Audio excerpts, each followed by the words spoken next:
Olá pessoal, tudo bem? Sejam bem-vindos a mais um vídeo do meu canal. Hoje nós faremos algo bem diferente aqui. Este canal foi primeiramente idealizado para a gente tratar mais de temas relacionados à filosofia em geral. No entanto, recentemente o Iago Martins, apresentador do canal Dois Dedos de Teologia aqui no YouTube, ele fez um vídeo a respeito de um assunto muito interessante, que é o episódio da mulher adúltera levada diante de Jesus.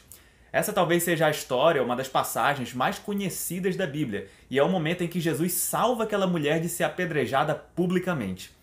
Você nem precisa ser religioso ou frequentar alguma igreja para reconhecer que essa passagem não é só bonita, mas também ensina muito sobre perdão, relacionamento pessoal, princípios importantes, enfim. No entanto, para minha surpresa, o Iago fez um vídeo justamente para argumentar que essa passagem não deveria estar na Bíblia. E aí então eu gostaria de respondê-lo. Mas, sendo você cristão ou não, caso você nem acredite em Deus, eu gostaria de ainda assim convidá-lo para assistir a este vídeo até o fim, porque será o primeiro vídeo de polêmica aqui no canal e acho que pode servir para vocês aprenderem um pouco mais sobre algumas coisas. Talvez seja importante para vocês conhecerem, por exemplo, um pouco mais sobre interpretação de texto, exegese e crítica textual, que são coisas importantes não só para o estudo da Bíblia, mas para qualquer estudo de textos em geral. E como eu tenho uma audiência bem diversificada, incluindo ateus, cristãos e pessoas mais naturalistas, gostaria de tentar convencê-los a ficar dando mais um motivo. Querendo ou não, a Bíblia faz parte da nossa cultura ocidental, e é super relevante nós conhecermos o mínimo para que o debate a respeito dela e as opiniões sobre os textos bíblicos sejam saudáveis, concorda? Bem, então vamos lá. Iago Martins deu vários argumentos para sustentar a tese de que a perícope, ou seja, esse recorte textual da mulher adúltera, na verdade não foi escrito pelo apóstolo João, apesar de estar no Evangelho de João. Para ele, trata-se de uma adição posterior que não deveria estar na Bíblia. Para fundamentar isso, o Iago apela para evidências tanto internas quanto externas ao texto. Resumindo bastante, ele diz que a maioria dos melhores manuscritos não possuem um relato e que muitos dos primeiros cristãos nunca comentaram esse texto. Diz que é como se nunca tivesse existido, pelo menos não até que houvesse a dita adição. Além disso, o Iago também acusa a passagem de ter mudado de posição várias vezes, ora estando entre João 7,52 e João 8,12, ora no final de João, ora no Evangelho de Lucas, etc. O que seria indicativo de que ela não foi escrita na mesma época da redação do texto joanino, e que por isso ficou variando de lugar ao longo dos anos. Mas, apesar de o vídeo ter sido muito bem organizado para dar força à opinião do Iago, não pude deixar de notar várias falas problemáticas com informações falsas e interpretações equivocadas. Com isso, eu não quero dizer que ele tenha sido deliberadamente desonesto, mas que as informações em si são duvidosas. E só uma observação, a partir de agora, esse texto da mulher adúltera será chamado de PA. Bem, então vamos lá. Quero começar minha resposta comentando o que mais me chamou a atenção no discurso do Iago. A partir de 11 minutos e 58 segundos do seu vídeo, o Iago diz que os pais da Igreja Latina não comentaram essa passagem até o século X. Mas essa informação é claramente falsa. Essa fala dele me deixou especialmente impressionado, porque quem conhece o debate sobre essa perícope sabe que, na verdade, uma das principais linhas de evidência para se defender a originalidade e a posição em que se encontra o relato da mulher adúltera são justamente os relatos dos pais da Igreja Latina. Podemos começar dando o exemplo de enorme peso de Jerônimo. Ele concluiu o trabalho sobre os evangelhos para a Vulgata Latina em 384 d.C., quando os apresentou ao Papa Dámaso. É de certa forma um consenso, com base na tradição do manuscrito da Vulgata, que a PA estava entre João 7,53 e 8,11 na primeira versão da Vulgata. E não bastasse isso, temos uma declaração explícita de Jerônimo que diz: no Evangelho segundo João encontra-se em muitas das cópias gregas e latinas a história da mulher que foi acusada de adultério perante o Senhor.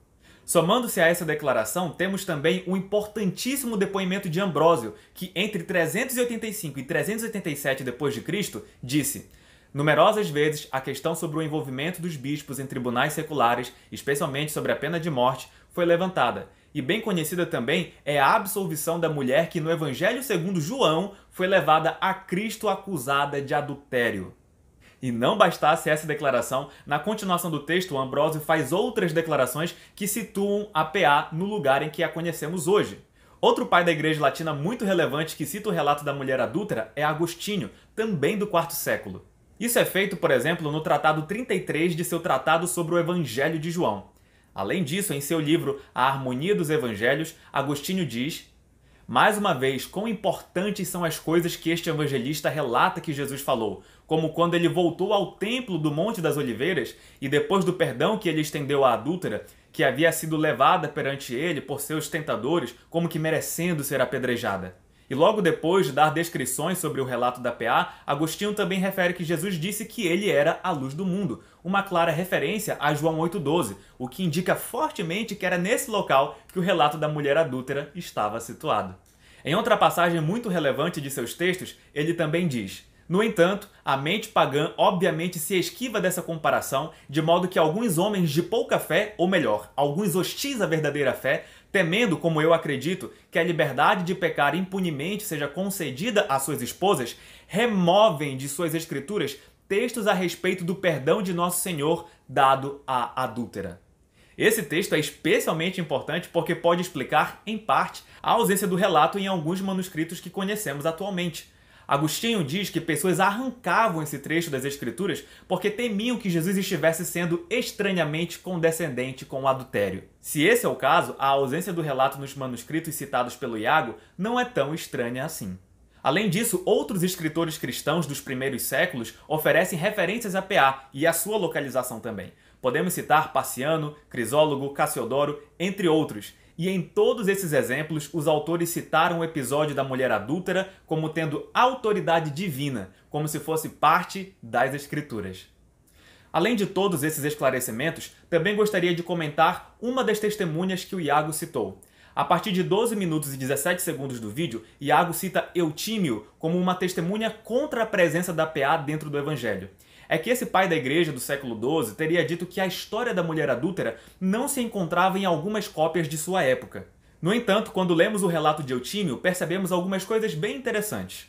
Ele diz: no entanto, convém saber que as coisas que se encontram nesse lugar onde se diz, por isso Jesus lhes falou novamente dizendo, eu sou a luz do mundo, nas cópias mais exatas ou não se encontram ou estão marcadas com um óbelo, porque parecem ilegítimas e adicionadas.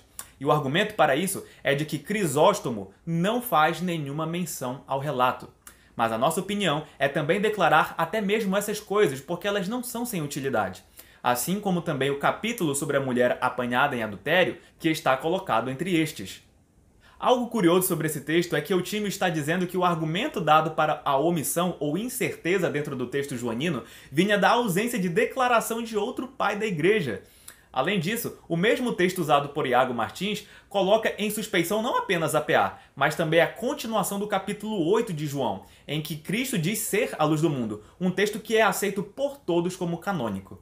Particularmente, considero esse nível de prova apresentado pelo Iago pouco forte. Eutímio não chega a declarar que Crisóstomo negava a canonicidade do texto. Na verdade, ele apenas diz que Crisóstomo não citou o episódio. E mesmo que em sua época houvesse alguma dúvida a respeito da origem da perícope, tomando apenas essa evidência externa em si, não parece haver nenhum motivo para levarmos mais em conta a opinião desses que se apegavam à não citação de Crisóstomo do que a opinião dos pais da igreja contemporâneos a ele que explicitamente citaram a PA, que foi o caso de Ambrósio, Jerônimo e Agostinho. Avançando um pouco, a partir de 17 minutos e 19 segundos, Iago cita Eusébio de Cesareia para dar força ao seu lado. A passagem que ele menciona é do livro História Eclesiástica, em que Eusébio está citando Papias, outro pai da igreja, que teria dito que a história da mulher acusada diante de Jesus encontrava-se no Evangelho dos Hebreus. Daí, Iago diz que é estranho ele não dizer que estava no Evangelho de João, se ela de fato estivesse em João. Mas eu acho a citação tão breve e tão sucinta que não podemos extrair praticamente nada dela. Conhecemos muito pouco sobre o dito Evangelho dos Hebreus, e apesar de provável, não temos como ter certeza de que a referência seja ao episódio de João 8 mesmo. Afinal, a descrição tão breve e curta poderia se referir a qualquer outro relato semelhante.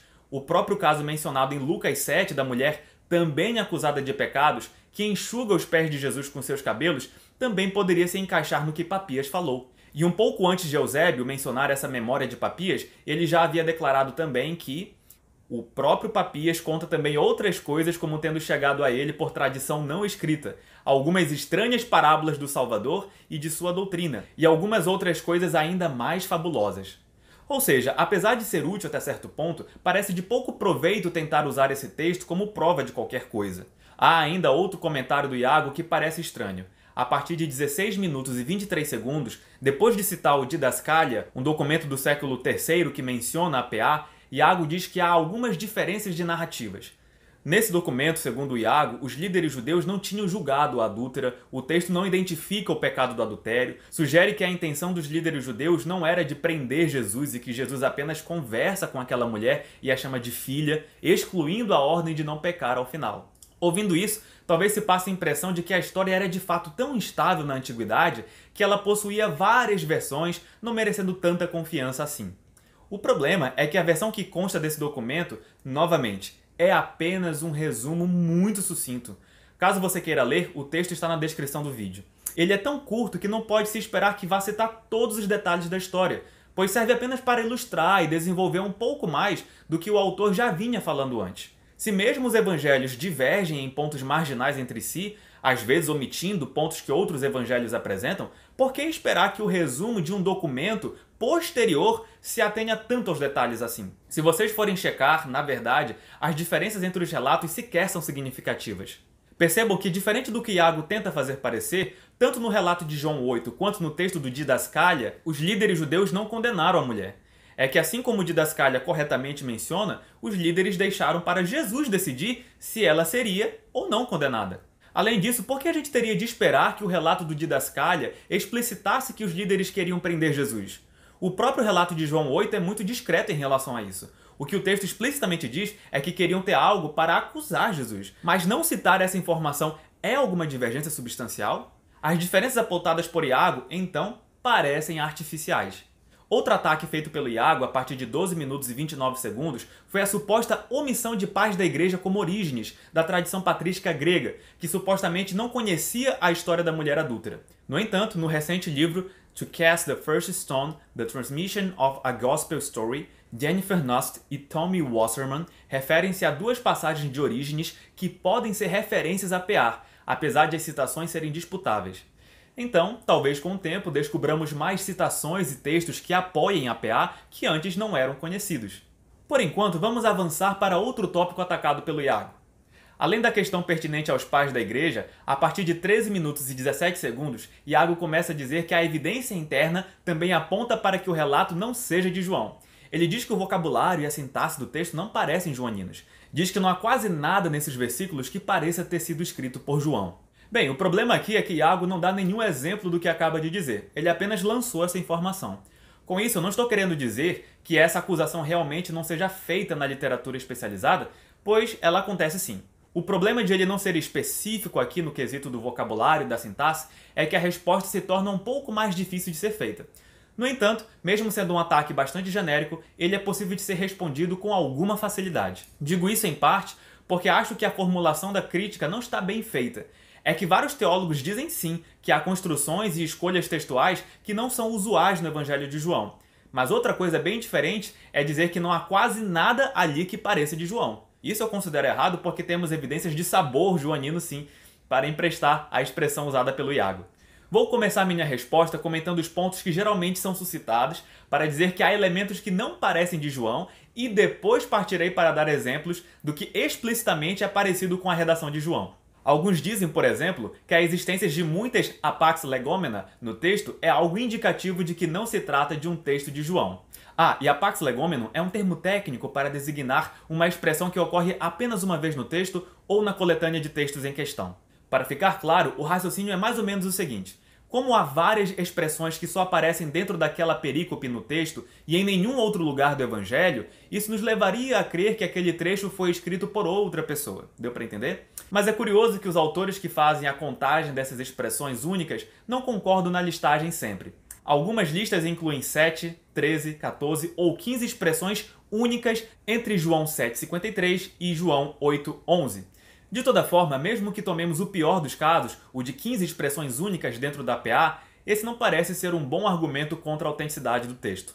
Para fins de comparação, João 1, 14 a 27 tem 11 expressões únicas, João 2, de 5 a 17, apresenta 19 delas, e João 6, 3 a 14, possuem 13, e são em geral textos longe de terem sua canonicidade questionada. Além disso, vários casos apresentados como expressões únicas dentro da PA podem ser facilmente explicados.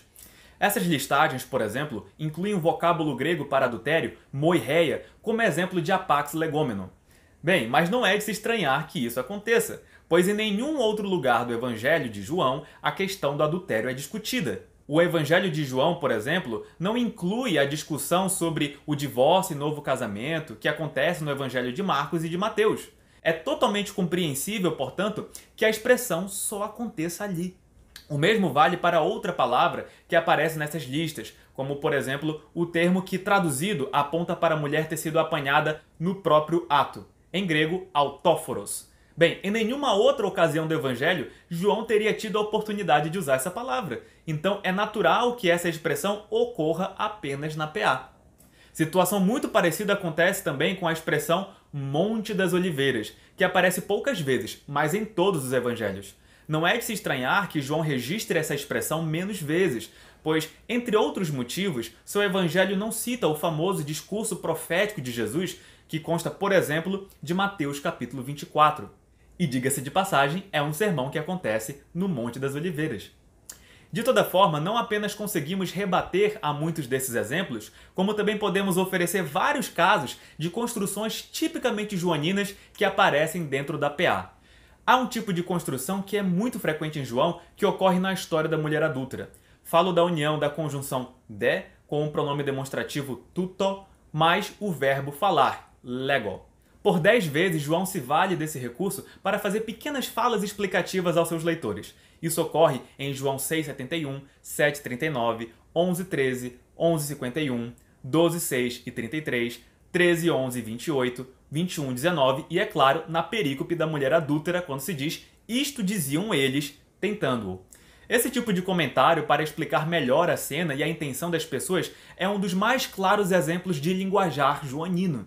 Maurice A. Robson também elenca como evidência interna o fato de que o texto da PA se vale de um presente histórico muito característico de João.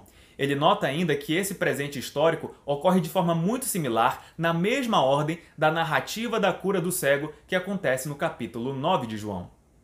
Nos dois relatos também é visto tanto o envolvimento com os fariseus, como também se nota a retomada do tema de Cristo ser a luz do mundo. Ademais, uma expressão que é usada mais frequentemente por João é o verbo grego elenho, que significa reprovar, disciplinar e condenar. Esse verbo ocorre outras vezes em João 3,20, 8,46, 16,8, Apocalipse 3,19 e, é claro, em João 8,9. Mas essa expressão não ocorre nenhuma vez em Marcos, aparece apenas uma vez em Lucas e apenas uma vez em Mateus. Em geral, quando os evangelhos sinóticos falam de reprovação, usam-se mais frequentemente a palavra katakrino ou algumas outras de conotação semelhante.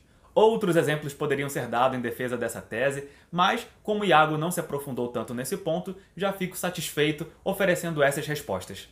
E, sinceramente, acho que Iago deveria ter feito declarações mais modestas nesse ponto.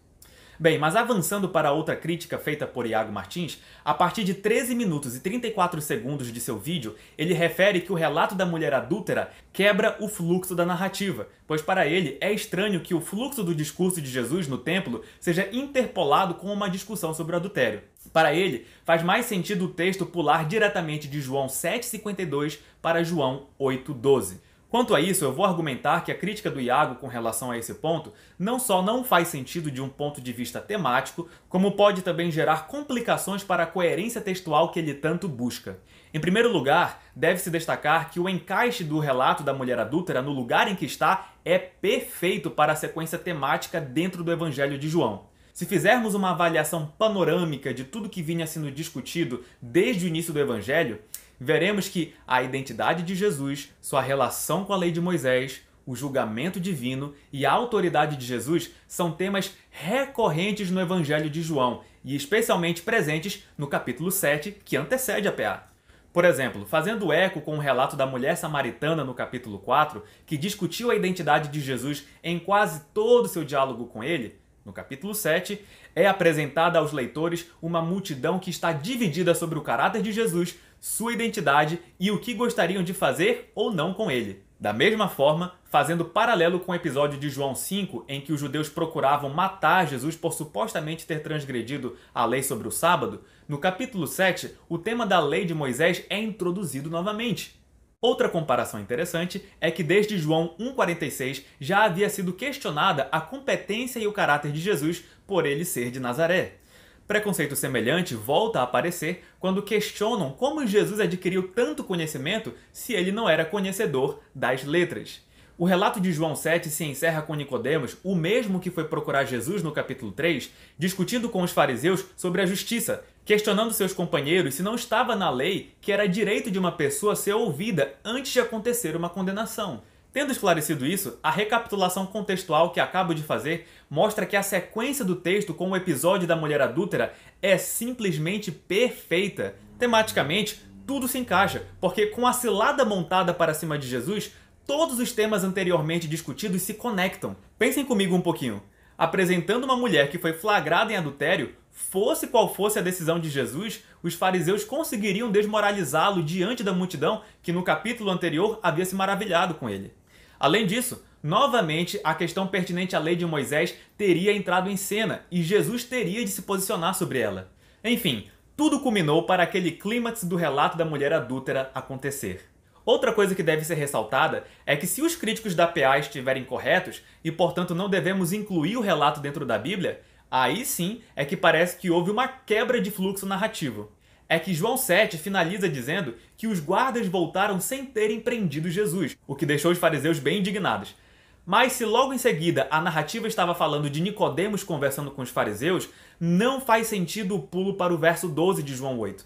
Pois lá, Jesus está falando de novo com alguém, e a sequência se dá como se o diálogo fosse com os fariseus. Se a PA não está ali, por que Jesus estaria falando de novo se antes ele sequer estava falando com os fariseus? Antes, no capítulo 7, ele discursava para uma multidão, que, como indica o versículo 15, não incluía os fariseus.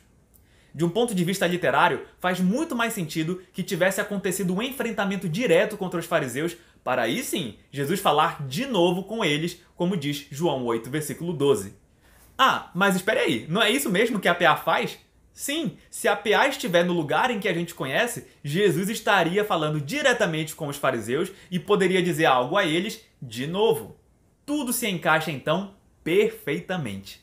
E se a PA for incluída, esse encadeamento temático tão bem amarrado até nos ajuda a responder perguntas em tom crítico que Iago faz a partir do minuto 23 de seu vídeo. Ele diz primeiramente que esse talvez seja o único texto de todo o Novo Testamento em que Deus teria perdoado alguém sem primeiro essa pessoa ter demonstrado arrependimento. Mas esse comentário do Iago parece ter pouca força, porque em João 7,19, Cristo já estava dando sinais de que ele conhecia os pensamentos de quem queria matá-lo. Isso sem que houvesse uma explicitação dessas intenções. E some-se a isso o fato de que o relato da mulher adúltera certamente não é o único de perdão sem registro de arrependimento. Em Mateus 9, versículo 2, por exemplo, Jesus perdoa os pecados de um paralítico sem que nenhuma palavra de arrependimento tivesse sido registrada no texto. Aliás, em Mateus 9,4, em sequência, o narrador explicitamente diz que Jesus conhecia o que se passava nos pensamentos dos homens. Logo em sequência, Iago diz algo potencialmente problemático também, já que ele menciona que o texto da mulher adúltera parece ser um episódio em que Cristo desprezou a lei de Moisés. No entanto, essa leitura não é necessária. Tecnicamente falando, não parece ter havido qualquer erro da parte de Jesus no que se refere à lei. E falo isso porque o caso apresentado estava explicitamente fora das exigências mosaicas. Levítico 20, versículo 10, por exemplo, ordenava que o casal adúltero fosse apedrejado e não somente a mulher. Além disso, a fala de Jesus parece ter sido extremamente calculada, pois, pelo que consta de Deuteronômio capítulo 13, 9 e capítulo 17, versículo 7, eram as testemunhas do crime que deveriam ser as primeiras a começar o apedrejamento. Assim, além de não ser a função de Cristo começar a execução, ele teria forçado que as testemunhas do crime se manifestassem e tomassem o protagonismo, quando ele falou: quem não tiver pecados que atire a primeira pedra. O que poderia ser um fator de constrangimento, já que eles mesmos teriam de matá-la e sem terem trazido o homem adúltero para ser executado com ela. Dessa forma, parece que longe de Cristo ter desrespeitado a lei, ele na verdade conhecia e usou a lei para ajudar aquela mulher. Seja como for, podemos unir esse último comentário à resposta da próxima fala de Iago. é que, em sequência, ele também diz que o fato de João relatar Cristo escrevendo algo na areia parece sem propósito nenhum. Para ele, essa informação desnecessária soa gnóstica, apesar de ele não ter apresentado nenhum bom motivo que associe o ato de escrever na areia com alguma tendência mística ou coisa assim. No entanto, assim como aponta Chris Caffe, o mesmo comentarista de que Iago pegou a tabela que ele apresenta no vídeo, há motivos para pensarmos que o ato de escrever na areia não foi sem propósito. Em primeiro lugar, a competência intelectual de Jesus já tinha sido desafiada quando em João 7, versículo 15, é alegado que Cristo não conhecia as letras, que não era uma pessoa estudada ou que fosse um analfabeto, como alguns interpretam dessa passagem. Além disso, Chris Caffe cita vários motivos pelos quais podemos enxergar uma relação direta entre o ato de Cristo escrever na areia com o seu dedo e a descrição das tábuas dos 10 mandamentos serem escritas também com o dedo de Deus. Antes que se pense que é um paralelo arbitrário, artificial e com pouca chance de ser algo intencional no Evangelho, vamos pesar as seguintes evidências.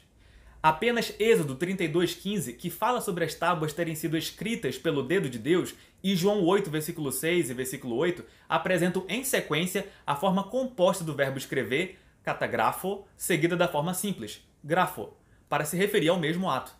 Aliás, a primeira dessas formas é um apax legômeno no Novo Testamento, o que para Caffe é um sinal muito forte de que haja uma alusão aqui à mesma estrutura apresentada em Êxodo 32:15. Além disso, não bastasse o fato de que os dois relatos fazem referência a algo ser escrito com o próprio dedo, o contexto pertinente à lei de Moisés em João 8 também é um dos motivos para que essa conexão seja possível, visto que Jesus estava justamente tendo que se posicionar em relação à transgressão de um dos 10 mandamentos. Some-se a isso o fato de que em Êxodo 32:15, Moisés é intercessor de um povo rebelde que quebra sua lei, o que combina com todo o contexto de João 7 e João 8, que relata o povo contra Jesus, sendo que ele também é um intercessor nesses relatos.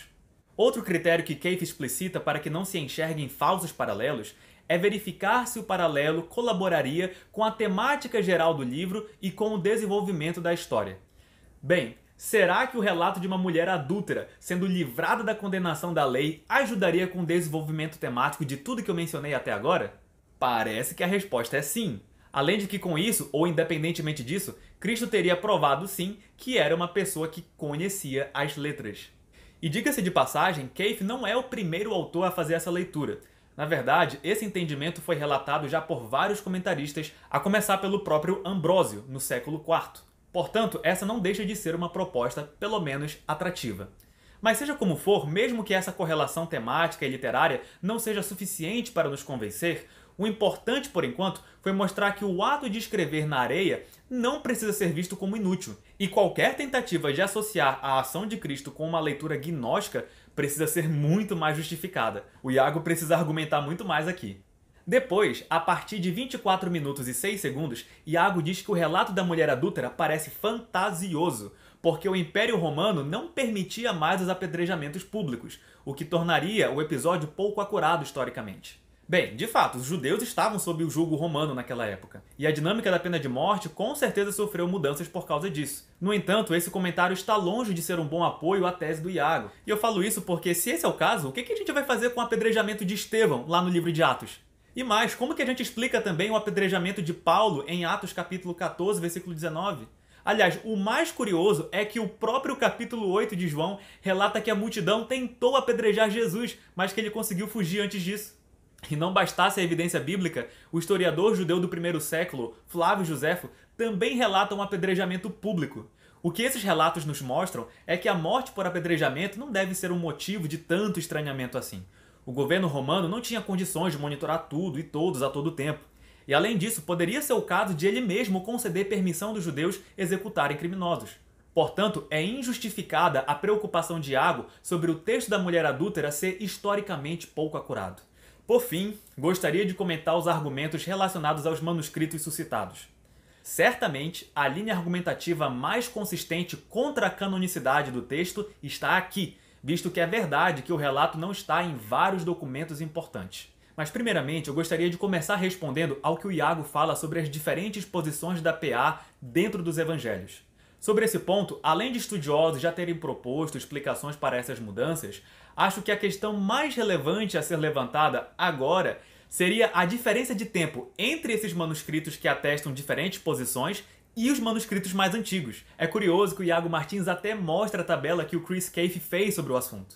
Mas muitos ouvintes talvez nem tenham captado a importância dessa tabela e que ela nem ajuda o que o Iago defende. Esse autor basicamente organizou os manuscritos e percebeu que, na verdade, todos os documentos mais antigos que situam a PA onde a conhecemos hoje estão a pelo menos 600 anos de distância dos manuscritos que começaram a mudá-la de lugar. Ou seja, a Vulgata Latina, o Códice D, a tradição latina antiga de manuscritos e outros já davam evidência desde o século IV para que nós lêssemos a PA exatamente no lugar em que nós a encontramos hoje. Manuscritos que colocam a passagem em outros lugares só irão aparecer por volta do século IX. Essa confusão de posição, então, é muito posterior ao que temos de mais antigo conservado. Além disso, a evidência textual que localiza a PA exatamente no lugar em que ela está hoje não só é mais antiga, como também é mais abundante entre os manuscritos. Vou tentar mostrar uma imagem da contabilização feita pelo Maurice A. Robson para que vocês possam verificar os números por vocês mesmos. E apesar de Iago não ter dito isso, eu já alerto vocês contra uma impressão precipitada de que esse seja o único texto em todo o Novo Testamento que tenha posições variadas. A doxologia encontrada em Romanos 16, dos versículos 25 a 27, na King James, e em pelo menos 18 manuscritos gregos, é encontrada, por exemplo, em muitos manuscritos após Romanos 14, 23 e após Romanos 15, 33, no manuscrito P46. E 1 Coríntios 14, 34 e 35 é encontrado depois de 1 Coríntios 14, 40 em 3 manuscritos gregos, 5 manuscritos latinos antigos e alguns manuscritos da Vulgata. Queria mencionar também que alguns autores sugerem que não necessariamente os asteriscos encontrados em alguns desses manuscritos sejam sempre marcadores de crítica textual, como o Iago fala, mas indicativos lecionários, o que então pode significar que quem estivesse ali transcrevendo o texto não necessariamente estivesse em dúvida em relação à sua originalidade. Eu vou até indicar na descrição do vídeo alguma literatura para vocês poderem encontrar esse tipo de argumentação. E falando em lecionários, parece menos forte a crítica que se vale deles. E só para vocês entenderem bem, lecionários eram aquelas coletâneas litúrgicas da igreja cristã dos primeiros séculos que inclusive o Iago menciona no seu vídeo. E o argumento dado por alguns em defesa da PA é de que os lecionários não incluíam a PA porque ela estaria um pouco fora da proposta de leitura deles. Para outros, como a passagem não consta dessas coletâneas, isso explicaria também por que alguns dos pais da igreja não comentaram sobre o texto. Seja como for, mesmo que de fato a PA não estivesse dentro da proposta, parece mais importante é se há manuscritos que atestam para a existência da PA nas Bíblias da época. E pelo que vimos até aqui, essas evidências existem. Mas mesmo diante desses dados, algum dos ouvintes ainda pode estar muito impressionado com o fato de que a PA esteja ausente nos códices Sinaítico, Vaticano, nos manuscritos P66 e P75, que segundo o Iago, são uma combinação quase certa para se atestar um texto. Eu não vou incluir aqui a ausência no Códice Alexandrino, porque, apesar de provável, essa ausência ainda conta com alguma incerteza, já que faltam partes inteiras nele. Salvo engano, tanto o capítulo 7 quanto o capítulo 8 estão ausentes nos códices Alexandrino e Efraimita. A conclusão de que a PA não estivesse lá caso esses capítulos constassem, apesar de ser provável, ainda não pode ser assegurada completamente. De toda forma, o que se deve enfatizar aqui é que o Códice Beza, que inclui a PA, apesar de, como o Iago fala, ser um códice excêntrico, não deve ser desconsiderado cegamente na hora de avaliarmos a qualidade de um relato. Mesmo Bart Ehrman, que é um dos que defende que houve inclusão posterior da PA ao texto de João, fala sobre o Códice Beza nos seguintes termos. Este ponto também precisa ser enfatizado. O Códice Beza concorda com uma série de manuscritos antigos latinos e siríacos em várias leituras importantes, muitas das quais também são atestadas por vários pais da igreja do segundo século, sendo Heracleon agora o mais bem documentado, e pelo Códice Sinaítico nos primeiros 8 capítulos de João e por vários de nossos papiros fragmentários. A extensão desses acordos pode não ser estatisticamente significante em termos de análise de tipo de texto, mas eles existem e devem ser levados em consideração. Essa citação foi extraída do importante Colóquium de Lunel, que aconteceu em 1994. No documento que resultou do encontro, vários estudiosos discutem a relevância e as características do Códice Beza. Recomendo a todos que depois procurem o texto. Bem, mas o meu ponto aqui é bem simples. É verdade que a PA não se encontra em vários manuscritos antigos importantes, mas ela também tem apoio em outros manuscritos, como o Códice Beza e a tradição textual latina antiga. Aliás, vale ressaltar algo que o próprio Iago fala também. A maioria dos manuscritos de que dispomos hoje atestam a presença da PA, mesmo que eles não sejam, de sua maioria, os mais antigos. Mas mesmo que importantes manuscritos gregos com o relato da PA não tenham chegado até nós, o que faremos com o testemunho de todos aqueles que disseram que havia manuscritos gregos no quarto século com esse episódio? Iremos desprezar o testemunho de Agostinho, Jerônimo com a Vulgata Latina, Ambrósio e outros que eu mencionei aqui? E não esqueçamos que Agostinho mesmo mencionou que pessoas da época não gostavam da passagem e a retiravam deliberadamente. Para mim, não importa muito se essa é a única passagem em todo o Novo Testamento que tenha passado por isso. Afinal, o episódio em si também é único em vários outros sentidos. A afirmação de Agostinho, então, é no mínimo, na pior das hipóteses, muito verossímil com o que nós temos hoje. E como vimos, excluir a PA gera um problema de continuidade no relato e também retira do fluxo narrativo o clímax perfeito para o desenvolvimento daquilo que João vinha desenvolvendo antes. Mas mesmo diante disso tudo, precisamos ser modestos. Devemos admitir sim que é um caso complexo e que merece ser melhor investigado. E na melhor das hipóteses, podemos dizer que é um texto de João, mas talvez a passagem mais complicada da Bíblia no que diz respeito aos manuscritos originais.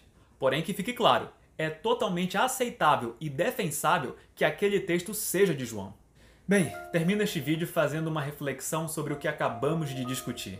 A história da mulher adúltera, seja como for, é uma das histórias mais bonitas da Bíblia. E seja você cristão ou não, ou mesmo que nem sequer acredite em Deus, certamente também pode aprender algo aqui. Imagine a cena, homens trazendo aquela mulher diante da multidão, talvez sendo puxada pelo pulso, contra sua vontade, até que chegam a Jesus e a jogam diante dele. Talvez por ter sido pega em adultério, estivesse sem ou com pouca roupa, totalmente envergonhada, sem saber o que fazer e muito possivelmente chorando. Logo em seguida, aqueles homens que começam a recitar a lei de Moisés dizem que a pena para o pecado dela seria inevitavelmente a pena de morte e por apedrejamento. Fosse qual fosse a resposta de Jesus, ele teria de lidar com grandes consequências ali. Jesus olha a multidão, olha os acusadores e, por fim, olha para aquela mulher que, sem coragem, nem conseguia encará-lo. Ele pensa um pouco, inclina-se para o chão e começa a escrever algumas coisas na terra. Os fariseus, mestres da lei, olham atentamente, quase sem respirar, e sem saber bem o que estava acontecendo. O que eles queriam mesmo era que Jesus mordesse logo a isca e caísse na armadilha violenta deles. Mas aí, Jesus termina de escrever. Levanta-se, olha para os fariseus e diz a famosa frase: "Quem estiver sem nenhum pecado, que atire a primeira pedra." Talvez aí a moça aos pés de Jesus tenha respirado fundo, se encolhido e pensou: é agora. A Bíblia não diz o que Jesus escreveu na areia, mas diz que depois da cena, os acusadores recuaram e acabou que ninguém jogou pedra nenhuma. É como dizem, às vezes a melhor defesa é o ataque. Ninguém ali se sentiu à vontade e sem culpa para começar a violência contra aquela mulher.